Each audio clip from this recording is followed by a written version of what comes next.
Welcome to World of Marketing Podcast, a Foster Web Marketing production. Here's your host, Tom Foster.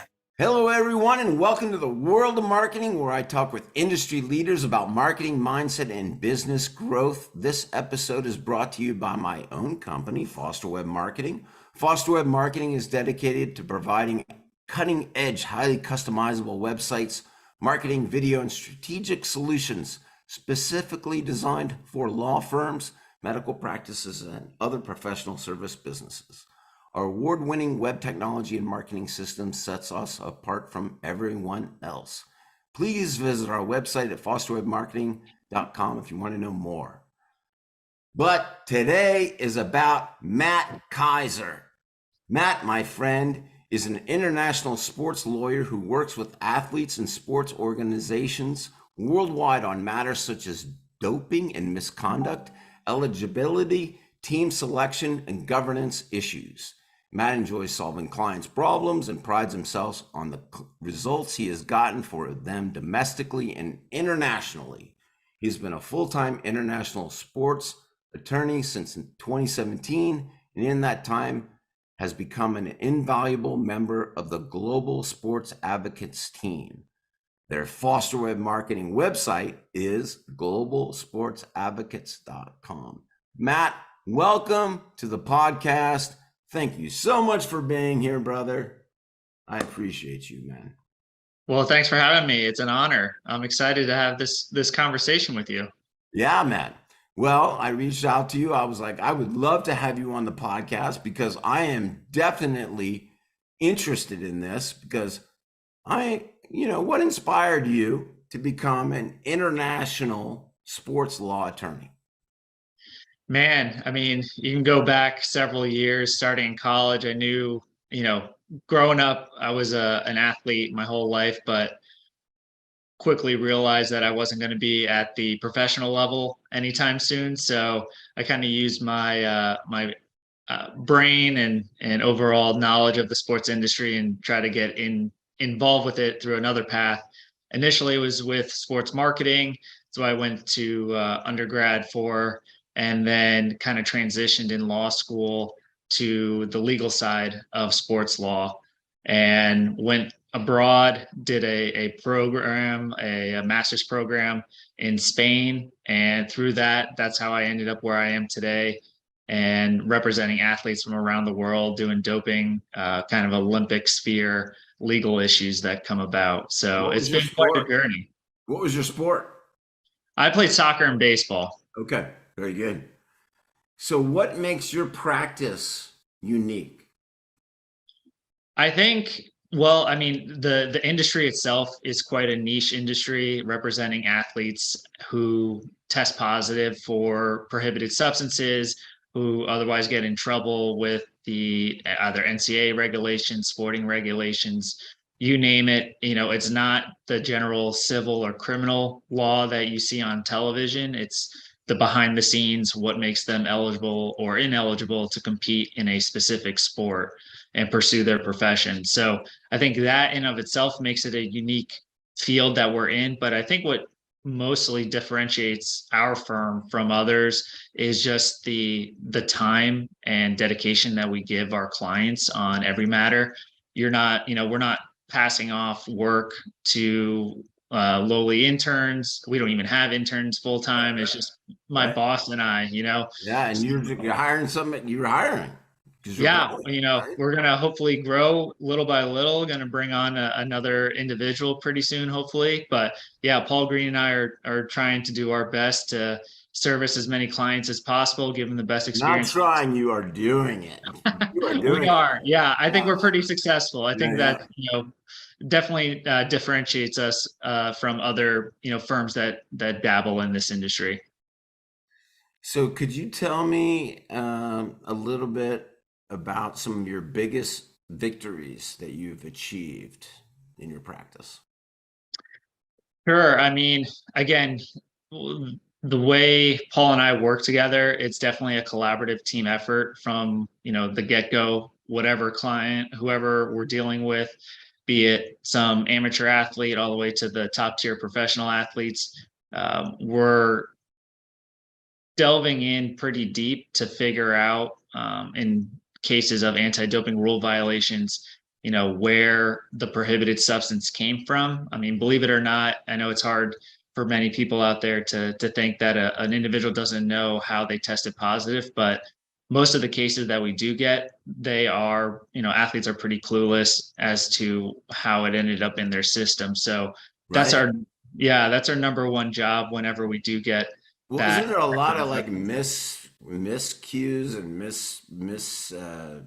misdiagnosis, or I'm sure I'm not using the right nomenclature. Yeah, I mean, especially in the supplement world, it's Right. unregulated by anyone. And so there's a lot of mislabeling, there's contaminated products everywhere. Um, even, and I think that goes to our biggest wins include more environmental contamination. So we've been able to prove and get athletes a no fault, meaning, they're not serving any ban by proving that it came from either a non-organic steak that they had the night before, kissing some lady of the night before, Wow. or having sex with a boyfriend who has been taking a prohibited substance. So it's been honestly, getting into the legal field, I thought all I'm going to do is just law related stuff. And I've probably learned more about biology and pharmacokinetics Right. and overall science than I actually ever thought I would, try to be involved with after AP bio in high school. So it definitely keeps you on your toes and it keeps it interesting for sure. That's fascinating. And of course, like the biggest name that comes to mind, Lance Armstrong about this, right? Like that's the what are your thoughts on that whole thing? Like, what are your Yeah, I thoughts mean, there? his case is quite unique in that he's never tested positive. So it was more of whistleblowers announcing and revealing to USADA that, hey, there is stuff behind the scenes, and this is the process that was in place to have him go under the radar and undetected. So I mean, yeah, I think the Lance Armstrong issue was certainly the focal point of why USADA has so much authority and power. I mean, this even goes back further. The start of the World Anti-Doping Code goes back to the Festina affair, back for the Tour de France 99, I think, Mhm. 98. And again, cycling is pretty has a prevalence of doping athletes. So it was that moment that spawned the development of a need to have a more regulated anti-doping system in place for all these athletes. And then Lance Armstrong certainly highlighted it, and just revealed that, even people who you think, you're constantly rooting for and want to see succeed, they can have a dark side too. And unfortunately, um, do some pretty shady stuff in the It's a background. shame, shame, shame, Yeah, shame. quite devastating. Yeah, totally devastating, man. So, how do you stay up to date on changes in international sports laws and regulations? Well, so the World Anti-Doping Code is revised once every 6 years. So as soon as the new version gets published, which came out in 2021, a couple of years, about 2 years later, so right about now, they'll start making recommendations and suggestions of how to fix it for 2027. And you constantly have to be on top of the news articles that WADA is publishing. Generally, more generally speaking, you're on social media constantly to get the highlights of people testing positive, or the CAS website, Court of Arbitration for Sport, which is the Supreme Court of these types of arbitration, sports arbitration cases, and constantly learning about what the new decisions are, who's ruling on what legal standards, just generally reading as much as possible so that you're And you constantly said on it top. earlier, like, but it's not just the law, it's also biology you got to stay Yeah. on top of, right? So yeah, there's tons of new scientific articles coming out, whether or not, certain substances can be detected in hair and fingernail samples. So Wow. that, that affects how we go about with our cases. Do we get those humans specimens or features tested. We work with a laboratory in France to make sure that our athletes aren't lying to us and that they aren't intentionally ingesting these substances. But yeah, I mean, a lot of it comes down to figuring out, based on the new science that is coming out, when is the window of ingestion period that we're looking at, and then it helps to narrow down what the athlete would have ingested and when to test positive. So it definitely involves a lot of research and a lot of reading just to stay on top of all aspects of our representation. And so, how does an athlete work with you, Matt? Like, how does somebody work with GSA? Sure. So when they reach out to us, we do an initial intake to get an idea of what exactly the facts are from what they remember. Most of the time is, hey, I tested positive for XYZ substance. I don't know how it ended up in my system. So from that point, we have them do a log, not only of supplements that they've taken, but potentially food log if it's a certain specific prohibited substance that they tested positive for. And we kind of work from that and see what potentially is a potential source of the prohibited substance, when they would have ingested it. Does it line up? And we do our own scientific research. Does it line up with what they're saying at the levels that they're testing positive from when they ingested it? Does that timeline match what the science is telling us? And so, we're constantly working with experts from around the world, and making sure that the international testing standards were followed, the collection procedures were followed, and potentially they could impact the levels that we're seeing in an athlete's urine as well.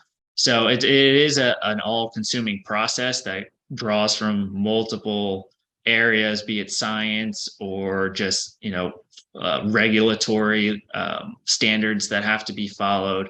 But we're constantly pulling at strings and working with the athlete throughout it, because they're coming at a time when their whole life is up in the air. They've worked so hard to get to this point, be a professional or even high level of amateurism, and now they're being suspended or facing a 2 to 4 year suspension, which is utterly devastating and potentially even career ending. So we do our best to console them and let them know that we're defending them, but it is a pretty long, arduous process that we have to go through to make sure we are able to defend them properly.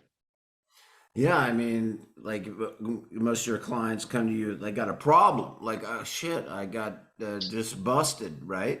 I Yeah, no one calls us up to say, "Hey, how are you doing?" It's more Right, of, right, right. Yeah, nobody calls the lawyer and like, how you doing?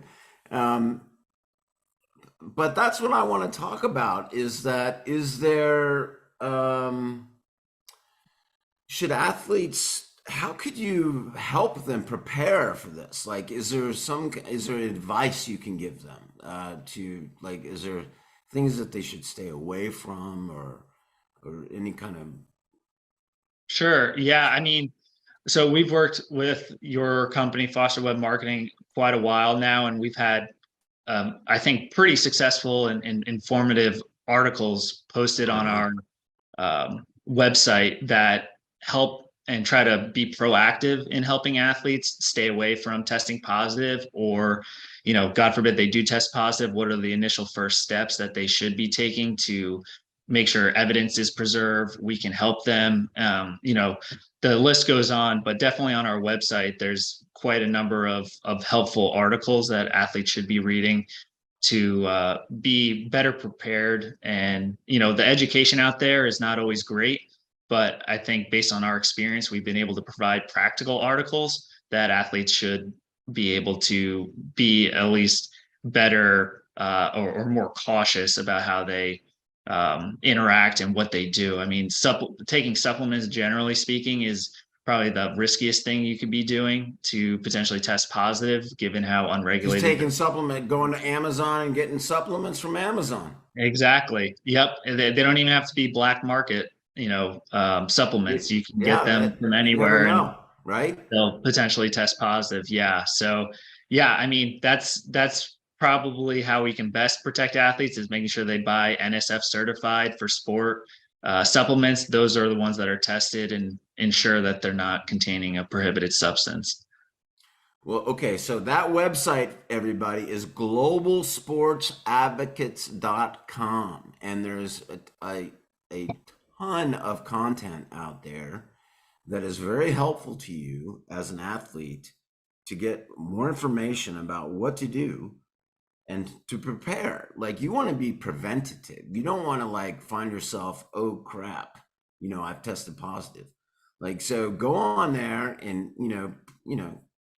defend yourself, get ready, because you never know, Yep, right? and we're like an insurance, policy. Exactly. You pay for us, and you hope to never use us, but we do our best. We care for athletes. We're definitely athlete focused in our law firm, and so we don't want to see and experience the devastation that we typically come across on a regular basis. So if we can save one athlete, it'd be well worth it. So, Matt, who are some of your mentors? Man, I mean, going all the way back, you start with your parents. They are great professionals in their respective industries and have been very supportive in my life choices and wanting to pursue this and helping me get through college, law school, master's program, and just overall, building the right That's great. characteristics to be an ethical lawyer. I think that's huge in the industry. You can run into some slimy people that Hmm. you just, it's uncomfortable to work with them. But as long as you have the right moral compass in place, you shouldn't fall foul and won't run into trouble. And then more on a professional side, I mean, clearly I've stayed with Paul Green and Global Sports Advocates for 6-7 years now, and he's doing something right. But yeah, to his credit, I mean, I'm constantly still learning new things of how to be a great lawyer like himself. And he's taught me that even if there is a 0.001% chance of winning the case, there's still a chance, and you can find that one slim corridor to run through and save the client. It's never over until it's actually over. So to his credit, he is a dog when it comes to doing research and finding solutions to athletes. And I think that's the thing that he's rubbed off on me, to be, consistent and determined to find a solution. It isn't good enough to say, well, the rules say one thing. Yeah, they may say one thing, but you can argue something else, then find, give your client a good outcome. So yeah, it's just, those three people I would say are very important and Yeah. great mentors of who I've become today. Is there any particular sport that is more problematic than others? We were Well, I talking mean, about cycling earlier, but is that? yeah, I mean, the stereotypical ones are cycling and then, weightlifting, of course. Mhm. But I would say the one that most people don't really appreciate it, but we get a lot of, is track and field. Track And and I field? think that Yep. more statistically, you just have that many more athletes in the sport of track and field than elsewhere. WADA releases a report every year as to what their testing has revealed over the last year and a half, and most of them come from track and field. And so it's not intentional, for the most part, but just statistically they're going to be the ones that are testing positive most, because I think in Is total that only about because 1% of athletes. there's more athletes in that? Yeah, exactly. Because you have so many different disciplines within Right. track and field. So, 1%, I think, of all tests were positive. In every year, it's about 1%. So, just by numbers, you're going to hit that 1% more in the track and field area, just because there's more tests conducted there. Very good. So you're an athlete. Now you're a lawyer. I'm sure you still are an athlete. I'm sure you still. Do you have any daily rituals that keep you going? Yeah, I mean, I try to work out every day. In the mornings, I go to yoga a couple of days a week, go to the weight room a couple of days a week. I actually, have joined a swimming club for afternoons after work, and constantly am involved in intramural sports with some friends around here. You name it, I'll play it. And I Great. think recently I've been more into the newer discipline of swim running, and that involves pretty extensive and grueling day of swimming between islands or around islands and running through islands. So it can be it's Oh, a lot of cool. fun. I definitely recommend it. And I actually qualified for the World Championships for the 30 to 34-year-olds for Team USA. So I'll be representing the US Hey, uh, good for you, in buddy. Ibiza. Yeah, thank you. It was definitely a cool experience to get that email. So knock on wood, I stay healthy and make it to the We'll finish sponsor you. line. Thank you. So what is that like? Is that like you run on the island and then you swim to the other island and then you run on the island and you swim? Is that it?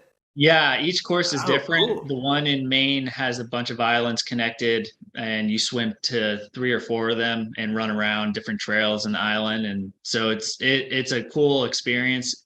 I have one in Texas where you do the Rio Grande River, Colorado River, sorry, and you're bouncing out all around a state park down there. So yeah, it's the terrain is different for each race, which makes it unique, but it's a cool experience for Wow, sure. good for you, Matt. Good for you, Thanks. man. Wow, I wish I'd done that. I'm 56 years old and never done anything like that. I mean, I was in the Marines. I did all kinds of crazy stuff, but I've never done anything like that in my youth.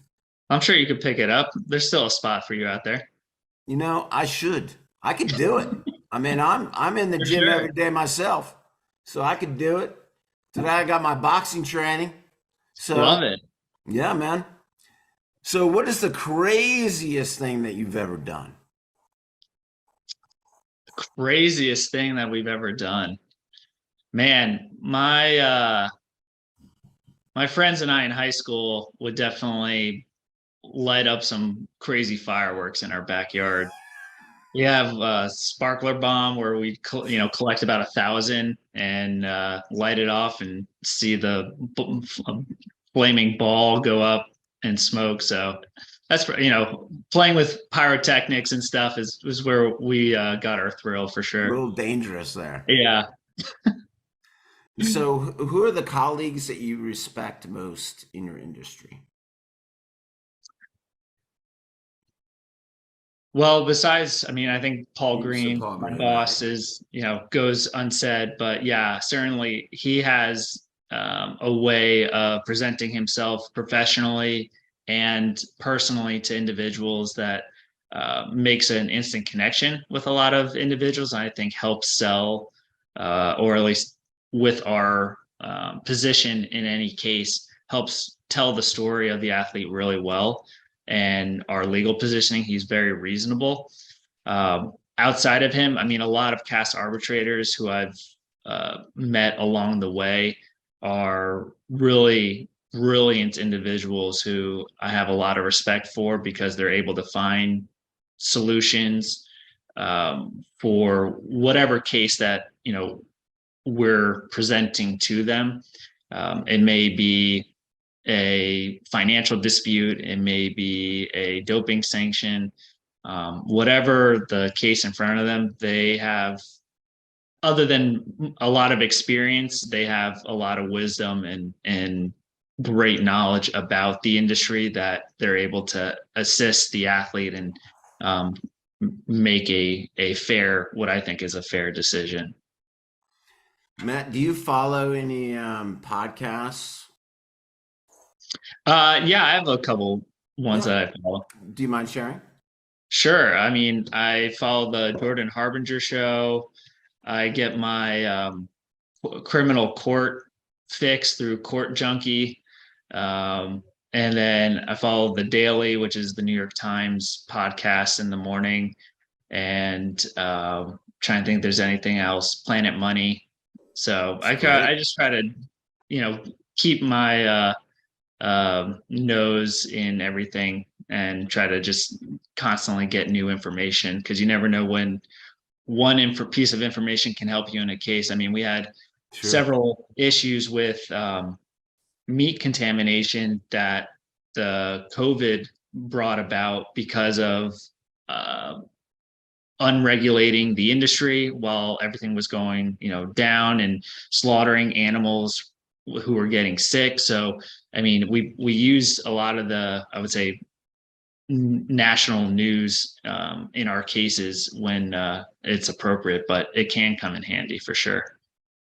I recommend you Tell Them You Mean Business by Jason Abraham. That's a podcast by one of my great friends and a client as well. Perfect. Thank you. Check that podcast out. So what about any books that you could recommend for us? Favorite book?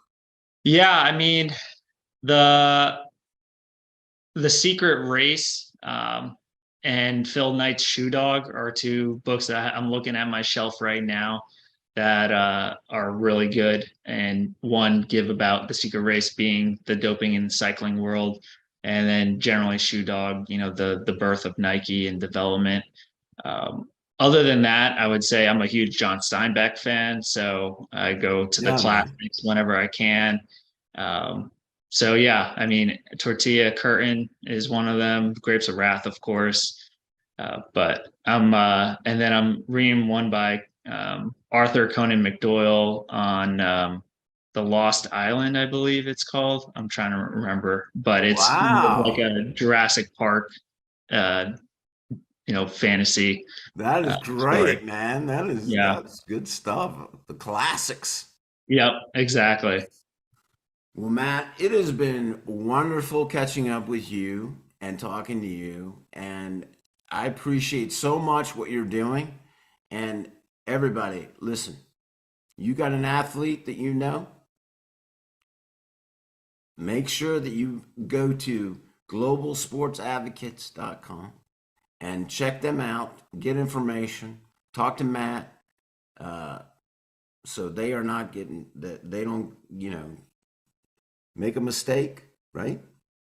Correct. You got it. Matt, we're here for you, for sure. Thank you so much for being on the World of Marketing podcast today. Well, thank you, Tom. It's been an honor, and I really enjoyed our conversation. So thank you.